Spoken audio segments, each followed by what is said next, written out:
I learned this recipe at a restaurant and my whole family loved it and always asks for more. I've prepared 3 chicken breasts cut in half. I'm going to add salt to taste, black pepper to taste. I'm going to flip the pieces and repeat the process. You'll be surprised by this recipe. I'm sure your whole family will love it too. I'll add salt and black pepper to the other side as well. Do you use any additional seasoning when preparing chicken? If you know any special secrets, feel free to share. I'd love to hear. Now in a bowl, I'm going to add 3 grated potatoes. You can grate them until they have a fine texture like this. I'm using a spoon to spread them evenly in the baking dish. I'll add 1 chopped onion. I'm also spreading the onion evenly. Once you finish preparing this recipe and taste the flavor, you'll add it to your list of favorites. I'm going to add a little salt to taste, and also black pepper to taste. Now I'm going to place all the chicken pieces with these ingredients side by side. I made this for my friends yesterday, and they loved it so much that they asked me to share the recipe with you.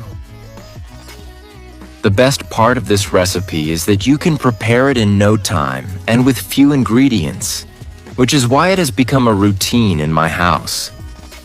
I'll bake it at 350 degrees Fahrenheit for 20 minutes.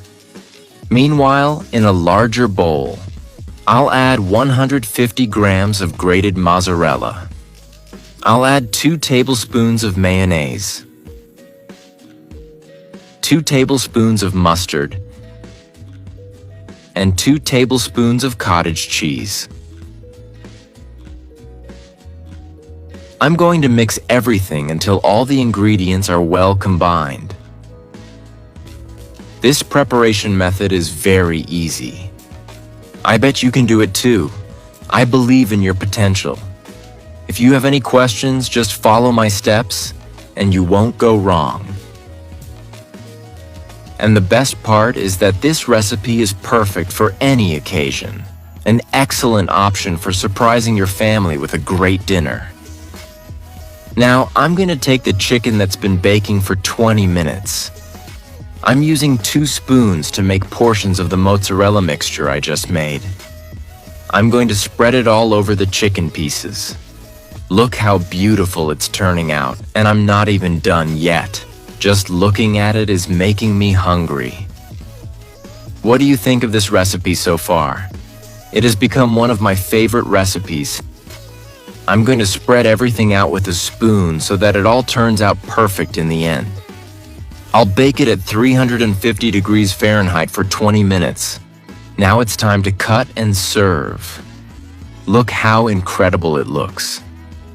I make this every weekend, and when I do, there's never anything left. My family loves it and always asks for more. Thank you so much for watching this video until the end. I'll see you in the next video. Bye.